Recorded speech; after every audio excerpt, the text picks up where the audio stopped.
अस्सलाम वालेकुम गाइस, मेरा नाम है अली और मैं अपने channel daily horror stories by Ali से आपके सामने मौजूद हूँ। आप सबको हैप्पी न्यू ईयर कहता हूँ और दुआ करता हूँ कि जो आने वाला साल है या ये जो साल शुरू हुआ है, ये साल सबके लिए बहुत अच्छा साबित हो, सबको कामयाबी मिले, मुझे, आपको, सबको सब कामयाब हो जाएँ, सबको अल्लाह ताला सेहत दे और जो भी हमारी ख्वाहिशात हैं वो सारी की सारी पूरी हों। उसके साथ-साथ ये इस साल का पहला सेशन है और पहली स्टोरी है, तो प्लीज़ मैं रिक्वेस्ट करूँगा आप सब लोगों से कि इसी तरह मेरे साथ इंटैक्ट रहना है आपको, मेरे लिए दुआ करनी है और इसी तरह मेरी ऑडियोज़ को या जो भी टेप्स होती हैं उनको लाइक करते रहना है। और जो लोग अभी तक इस चैनल को सब्सक्राइब नहीं कर सके हैं वो इसको सब्सक्राइब कर लें, शेयर करें। हमेशा की तरह व्हाट्सएप नंबर, ईमेल एड्रेस मौजूद होता है। अगर आप अपनी स्टोरीज़ को शेयर करना चाहते हैं तो आप कर सकते हैं। वॉइस की सूरत में करना चाहते हैं वैसे कर दें, जैसे आपको आसानी हो। बस ये है कि दुआओं में याद रखें अपने भाई को। अच्छा, आज की जो पहली स्टोरी है ये बड़ी ही ज़बरदस्त स्टोरी है, बहुत ही इंटरेस्टिंग स्टोरी है और आपको मज़ा आएगा इसको सुन के। ये हमें जो स्टोरी भेजी है ये शेख शुजात साहब ने भेजी है और बेसिकली इनका जो ताल्लुक़ है वो जहानिया है, एक पंजाब की जगह है, पंजाब का शहर है। उधर से ये बताते हैं कि जहानिया से भी बल्कि 20 किलोमीटर आगे जाते हैं तब जाके इनकी जो रिहाइश है या इनका जो गाँव है वो मौजूद है। लेकिन ये जो हिस्सा है जहानिया के अंदर शुमार होता है। खैर, ये बताते हैं कि इनका जो गांव है या इनकी जो जगह है वहाँ पे इनके बहुत सारे खेत हैं और ये बेसिकली 5 भाई हैं और बारी बारी इन भाइयों की रात में ड्यूटी लगती है कि इनको खेतों की रखवाली करनी होती है, वहाँ पे पानी वगैरह देना होता है। क्योंकि आम तौर पे जो लोग खेत वगैरह के मालिक होते हैं या खेतों में या गाँव में रहा करते हैं उनको पता होता है कि खेतों में पानी देना लाजमी होता है और आम तौर पे गाँव में रात के टाइम में ही पानी दिया जाता है, क्योंकि ट्यूबवेल वगैरह का अगर इंतज़ाम है तो वहाँ से या जो भी तरीक़ेकार होता है उसकी मदद से रात में पानी दिया जाता है। खैर, अब ये बताते हैं कि ये 5-6 भाई थे माशाल्लाह और बारी बारी सबकी बारी लगा करती थी और इन्होंने जो अपनी इब्तदाई तालीम थी वो तो गांव से ही हासिल की थी। फिर जैसे जैसे ये बड़े होते चले गए तो जाहिर सी बात है हायर एजुकेशन इनके गाँव में मौजूद नहीं थी, तो उन्होंने सोचा कि जो मैं अपना हायर एजुकेशन है वो मैं किसी अच्छे शहर से हासिल करूँगा। और ऐसे ही हुआ कि जब इन्होंने इंटरमीडिएट किया तो इन्होंने लाहौर का रुख किया और लाहौर में आके बाकी जो तालीम है वो हासिल करना शुरू की। अब लाहौर में इनका कोई जानने वाला मौजूद नहीं था, लिहाजा इन्होंने बेहतर यही समझा कि लाहौर में जो हॉस्टल मौजूद है मैं वहाँ जाके अपने आप को एनरोल करा लेता हूँ ताकि रिहाइश का मसला भी हल हो सके। खैर, ये गए हॉस्टल, इन्होंने चेक किया, इनको अच्छा लगा और इन्होंने वहाँ पे पैसे वगैरह दे के अपने आप को जो है एक तरह से एनरोल करा लिया। अब ये बताते हैं कि शुरू शुरू में तो हॉस्टल में आपको पता है ताल्लुकात बनने में टाइम लगता है, लेकिन क्योंकि और भी लड़के थे आहिस्ता आहिस्ता करके टाइम गुजरता गया, इनकी दोस्ती यारी बढ़ती चली गई और इस तरह काफ़ी सारे दोस्त इनके बन गए। अब ये ख़ास बात बताते हैं हॉस्टल की कि ये जो हॉस्टल था ये एक बहुत पुराने घर पे बनाया गया था बड़ा ज़बरदस्त किस्म का फर्निश और बहुत ज़बरदस्त मेंटेन किया गया था। यानी जब भी आप इसको देखेंगे या पहली नज़र जब भी आप हॉस्टल में आएंगे तो आपको यकीनन ये पसंद आ जाएगा। लेकिन इसके बारे में यही कहा जाता है कि इसकी जो बिल्डिंग थी वो बहुत कदीम थी और जब से इन्होंने हॉस्टल में जाके रिहाइश इख्तियार की थी तो ये बताते हैं कि मुख्तलिफ़ वाक़यात थे जो मैं नोट कर रहा था। जैसे कि अक्सर ऐसा होता कि रात में हॉस्टल के किचन से आवाज़ें आना शुरू होती और जब ये किचन में जाके देखते तो वहाँ पे कोई मौजूद नहीं होता। इसी तरह ये बताते हैं कि एक दफ़ा किचन से आवाज़ें आना शुरू हुई, हम लोग किचन में पहुँचे तो वो जो आवाज़ें किचन से आ रही थी वो फिर कॉरिडोर से आना शुरू हो गई और जब हमने कॉरिडोर में जाके देखा तो वो आवाज़ें हमें फिर छत की तरफ से आना शुरू हो गई। मकसद ये था कि वहाँ पे इस तरह की मुख्तलिफ़ आवाज़ें आया करती थी या इस तरह की चीज़ें पेश आती थी या इस तरह के वाक़यात पेश आते थे जिनसे यकीन दहानी होती थी कि यहाँ पे कोई ना कोई एंटिटी मौजूद है या कोई ना कोई गैर मरई मखलूक मौजूद है जो अपनी प्रेजेंस शो करती है या अपने आप को बताना चाहती है कि मैं यहाँ पे हूँ। अब ये बताते हैं कि जैसे तैसे करके हमारा टाइम गुजर रहा था, लड़कों से बहुत अच्छी दोस्ती हो चुकी थी। आम तौर पे हम लोग 8 या 9 बजे फ्री हो जाते थे, उसके बाद आम तौर पे मोबाइल यूज़ करते थे या स्टडी किया करते थे। ये बताते हैं कि जैसे जैसे पेपर के दिन करीब आ रहे थे तो हम लोगों की कोशिश होती थी कि रात में लेट नाइट तक पढ़ें ताकि अच्छी से अच्छी तैयारी कर सकें और जितना बेहतर हम तैयारी करेंगे उतना अच्छा हमारा नतीजा आएगा या रिज़ल्ट आएगा। इसी तरह ये बताते हैं कि एक दफ़ा रात के तकरीबन 2 या 3 बजे का टाइम था और मैं अपने पेपर्स की तैयारी कर रहा था। मेरी कोशिश थी कि मैं अच्छी तरह पढ़ के पेपर दे सकूं और मेरा जो फोकस था मुख्तलिफ़ किताबों के अंदर था और मेरे जो मुझे असाइनमेंट वगैरह मिले हुए थे वो भी मुझे कंप्लीट करने थे। तो ऐसा लगा एकदम से जैसे कोई मेरे सराउंडेड एरिया में या मेरे करीब आके खड़ा हो गया है। अब मैं ज़ाहिर सी बात है बुक की तरफ देख रहा था तो मैंने इतना गौर नहीं किया। अब ये इस तरह की बातें जो थीं वो होती रहती थी। मतलब अक्सर ऐसा होता था कि ऐसा लगता कोई सामने से गुजरा है, कोई पीछे खड़ा हुआ है या कोई हमारे करीब आके खड़ा हो चुका है। और ये बताते हैं कि ये जो भी बातें थी इन सब बातों की हमें आदत हो चुकी थी। लेकिन उस रात कुछ अलग हुआ। उस रात इस तरह से हुआ कि मैंने बाकायदा महसूस किया कि कोई मेरे बहुत करीब आके खड़ा हो चुका है और बाकायदा ऐसा लग रहा था जैसे कॉर्नर ऑफ द आई से मुझे उसका वजूद नज़र आ रहा है और एक धीमी धीमी सी खुशबू है जो मुझे महसूस हो रही है। अब ये बताते हैं कि मेरा फोकस जो था वो किताबों की तरफ था, लेकिन मुझे यकीन हो चला था कि कोई ना कोई मेरे करीब मौजूद है। अब ये बताते हैं कि एकदम से जब मैंने लेफ़्ट साइड पे देखा तो मैं चौंक गया। मैंने देखा कि बहुत ही कोई खूबसूरत हसीन लड़की है जो टेबल पे आके बैठ चुकी है और मुझे गौर से देख रही है। अब मैं बड़ा हैरान हुआ क्योंकि यहाँ पे तो ये बॉयज़ हॉस्टल था, यहाँ पे किसी लड़की का तसव्वुर भी नहीं किया जा सकता था। 10 चीज़ें मेरे जहन में आने लगी। मैंने सोचा हो सकता है कि किसी गार्ड वगैरह की बेटी हो या यहाँ की किसी स्टाफ की फैमिली मेम्बर हो या यहाँ पे रुकने आई हुई हो या किसी की जानने वाली हो। खैर मैंने उसको देखा तो मैं दोबारा किताबों की तरफ देखने लगा क्योंकि मैं नहीं चाहता था कि मैं उसको इम्प्रेशन दूँ कि जैसे मैं उसको देखना चाहता हूँ। लेकिन मैंने ज़िंदगी में कभी इतनी हसीन और जमील लड़की नहीं देखी थी। दिल तो मेरा चाह रहा था बार बार कि मैं दोबारा उसकी तरफ देखूं, लेकिन मैंने अपना फोकस किताबों की तरफ रखा तो वो जो लड़की थी एकदम से बोली कि आप मुझसे बात नहीं करेंगे। अब जब उस लड़की ने ये सब बोला तो मैंने किताब के ऊपर से अपनी निगाह हटाई और उसको देखना शुरू किया।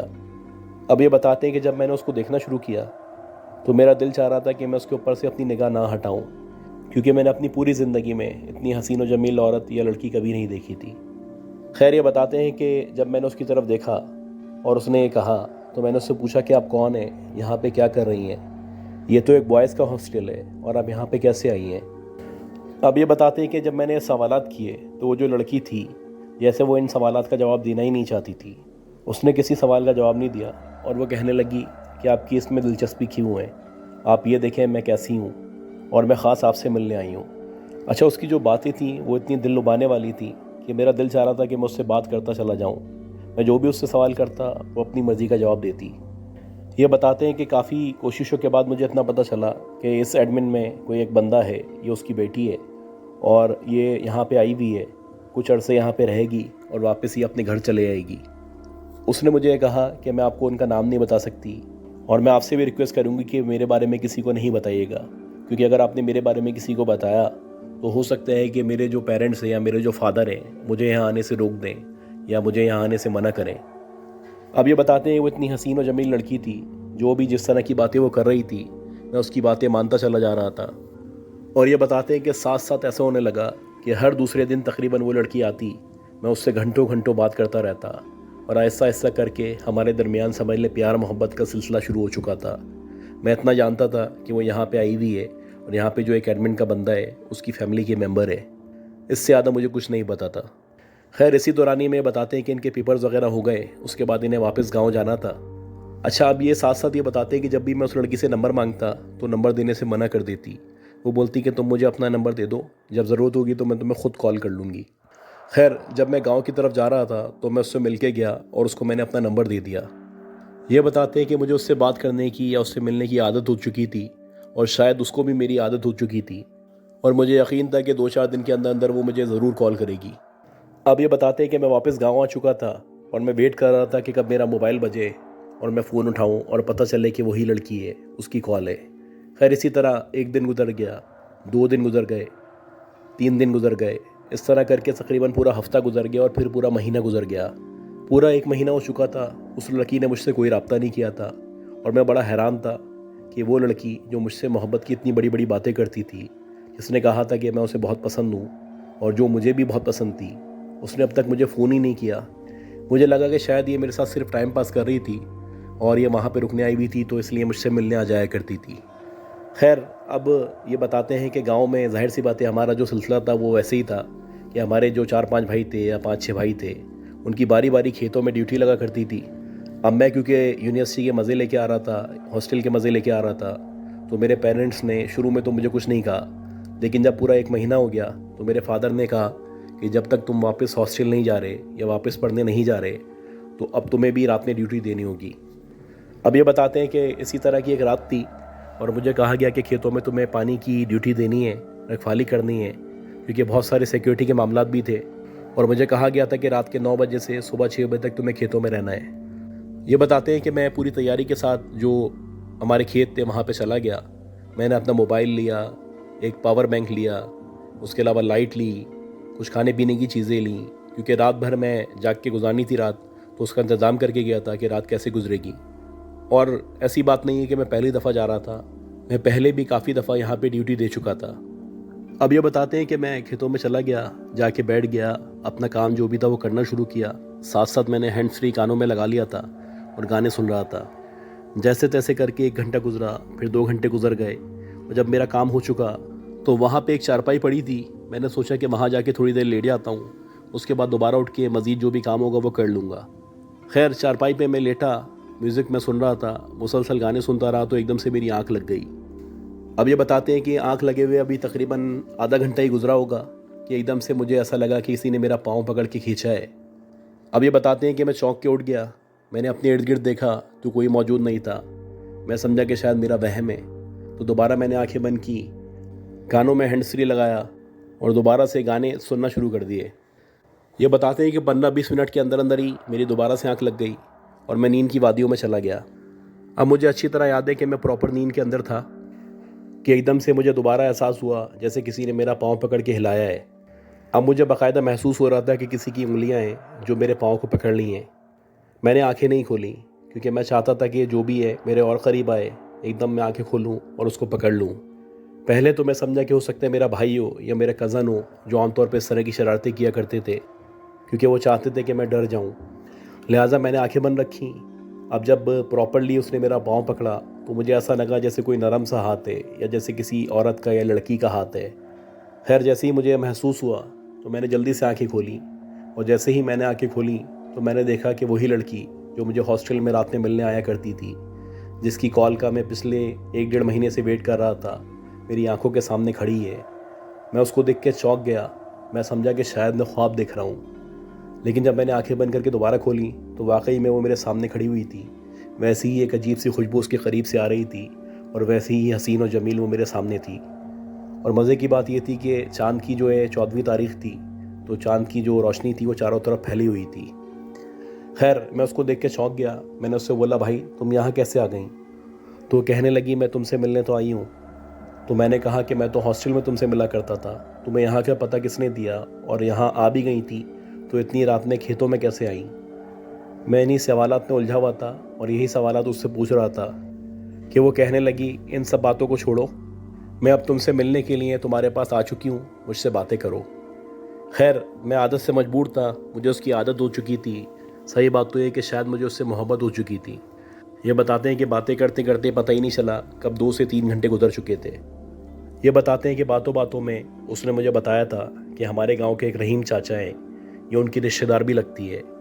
इसने हॉस्टल से पता चलाया था कि मेरा गांव कौन सा है, और जब उसको मेरे गांव का पता चला तो वो यहाँ मुझसे मिलने आई है। मैं सुन के बड़ा हैरान हुआ क्योंकि मैं सोच रहा था कि एक लड़की इतनी बहादुर कैसे हो सकती है। खैर मैं मोहब्बत का मारा था, मुझे उससे शदीद मोहब्बत थी। मैंने आंखें बंद करके उस पर यकीन कर लिया। अब ये बताते हैं क्योंकि ये गांव था, जाहिर सी बातें हम इतनी देर तक मज़ीद बात नहीं कर सकते थे, तो मैंने उसको कहा कि बेहतर है कि तुम वापस चली जाओ। अगर किसी ने तुम्हें मेरे साथ देख लिया या मुझे तुम्हारे साथ देख लिया तो गैरत का मामला हो जाएगा, हो सकता है कि हम दोनों को मार दिया जाए। खैर ये बताते हैं कि वो फिर कुछ देर बातें करने के बाद चली गई और मुझसे वादा किया कि कल फिर आएगी। अब ये बताते हैं मैंने भी उससे वादा कर लिया कि कल मैं दोबारा आऊँगा। लेकिन जब मैं घर पहुँचा तो मुझे याद आया कि हमारे भाई जो हैं उनकी मल्टीपल ड्यूटी लगती है, यानी कभी एक भाई की ड्यूटी लगती है, कभी दूसरे की, कभी तीसरे की और कभी मेरी। तो ऐसा कैसे हो सकता है कि मैं दोबारा यहाँ पे आऊँ या कल मेरी ड्यूटी हो। खैर ये बताते हैं कि घर गए, जाके सो गए। उसके बाद जब ये शाम में उठे तो उन्होंने अपने पेरेंट्स से कहा, यानी अपने फादर से ख़ास तौर पे कहा कि रात की जो ड्यूटी है वो मैं ही करूँगा, आप किसी और को नहीं बोलें, क्योंकि जब तक मेरी छुट्टियाँ हैं मैं चाहता हूँ आप लोगों की खिदमत करूँ, आप लोगों के करीब रहूँ और जितना अच्छा टाइम हो सकता है मैं यहाँ पे स्पेंड करूँ। अब ये बताते हैं कि जो इनके पेरेंट्स थे पहले तो वो नहीं माने, लेकिन बहरहाल जब इन्होंने ज़िद की तो घर वाले मान गए। लेकिन वो कहने लगे कि तुम चले जाओ, अगर तुम्हें लगे कि तुम थक गए हो तो फ़ोन कर देना, हम दूसरे भाई को भेज देंगे, क्योंकि रोज़ाना रात में जागना किसी एक बंदे की बस की बात नहीं है। अब ये बताते हैं मेरे जहन पे तो वो लड़की सवार थी और मैं चाहता था कि बस उससे मिलूँ, उससे बातें करता रहूँ, इसी तरह मेरी रातें कटती रहें। और जब मैं हॉस्टल वापस जाऊँ तो वहाँ तो मेरी मुलाकात हो ही जाएगी उससे।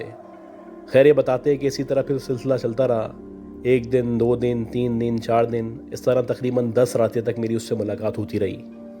अब ये बताते हैं कि एक दफ़ा मैं जब ड्यूटी करके घर गया तो मैंने देखा कि जो मेरे पेरेंट्स हैं वो कहीं जाने की जल्दी जल्दी तैयारी कर रहे हैं। जब मैंने उनको जल्दी जल्दी तैयार होते हुए देखा तो मैं परेशान हुआ।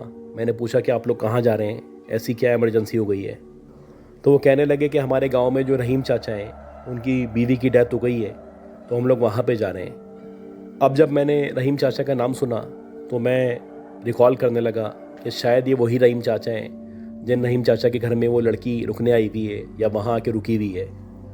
तो मैं भी इनसे ज़िद करने लगा कि भाई मैं भी आपके साथ चलता हूँ और जाके ताज़ियत कर लेता हूँ। मेरे पेरेंट्स कहने लगे कि तुम रात भर के थके हुए हो, बेहतर ये कि तुम अभी सो जाओ, तुम शाम में कभी चले आना या कल चले आना। लेकिन मैं ज़िद करता रहा कि नहीं, मैं भी जाऊँगा। अब ये बताते हैं कि मैं तैयार होकर जल्दी से उनके साथ चला गया, क्योंकि जाहिर सी बात है गाँव का माहौल था और किसी का इंतकाल हो जाता था तो पूरा का पूरा गाँव हाजिर होता था। जनाजे में भी, तस्वीर में भी सब लोग आया करते थे। खैर हम लोग वहाँ पे पहुँचे तो तस्वीर का टाइम हो चुका था।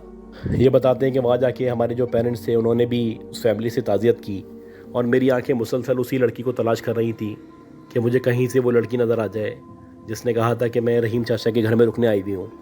खैर मैं मुसलसल कोशिशों के बावजूद भी उसको नहीं देख पाया और इसी तरह बिलाखिर हम लोग वापस आ गए। अब मैं बड़ा परेशान था क्योंकि तकरीबन उनके घर की जितनी भी औरतें थीं उनको मैंने देख लिया था और उन औरतों के दरमियान वो लड़की मौजूद नहीं थी। अब ये बताते हैं कि जब मैं वापस आया तो घर आके मुझे पता चला कि किसी एमरजेंसी काम से मुझे दूसरे शहर जाना पड़ेगा, क्योंकि हमारे जायदाद का एक तनाज़ा चल रहा था। उस सिलसिले में जो हमारे वकील साहब थे उन्होंने हमें बुलाया था। ये बताते हैं मेरी हालत गैर हुई भी थी क्योंकि मैं पूरी रात का जागा हुआ था। उसके बाद यहाँ तदफीन में चला गया था। मेरी हिम्मत नहीं थी, लेकिन ये काम इतना इम्पोर्टेंट था कि मुझे उसी वक्त जाना पड़ा। अब ये बताते हैं कि जब मैं वहाँ पे पहुँचा, वकील साहब से मुलाकात की तो पता चला कि वहाँ पे 2-3 दिन रुकना पड़ेगा। अब मैं बड़ा परेशान था। मैं सोच रहा था कि उस लड़की से भी मेरी मुलाकात नहीं हो पाएगी।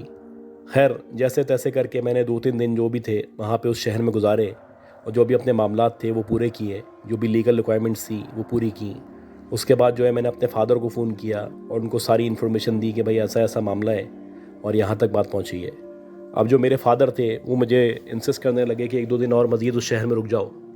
मेरे लिए एक भी लम्हा यहाँ पे गुजारना बड़ा मुश्किल था क्योंकि मेरे जहन पे वही लड़की सवार हुई भी थी। मेरे पास उसका कोई नंबर मौजूद नहीं था और मैं चाहता था कि रात में जब मैं उससे मिलूं तो उससे पूछूं कि रहीम चाचा के घर में मैं गया था तो तुम मुझे वहाँ पे नज़र क्यों नहीं आई।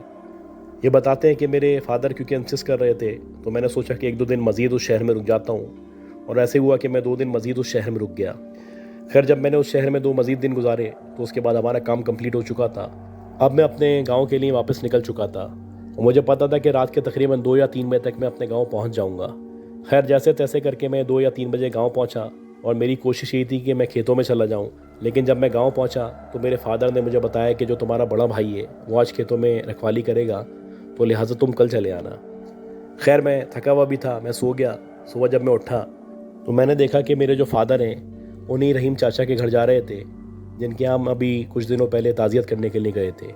अब जब मैंने उनका नाम सुना तो मेरे कान खड़े हो गए। मेरे दिल में एक और उम्मीद जागी कि शायद हो सकता है मेरी इस लड़की से आज मुलाकात हो जाए।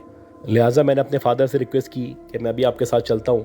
पहले तो वो हैरान हुए, फिर कहने लगे चलो तुम भी चलो, दोबारा से ताज़ियत कर लेना, अब मैं उनको डायरेक्ट तुमसे मिलवा दूँगा। उस दिन क्योंकि रश ज़्यादा था तो तुम्हारी उनसे बातचीत सही तरह नहीं हो पाई थी।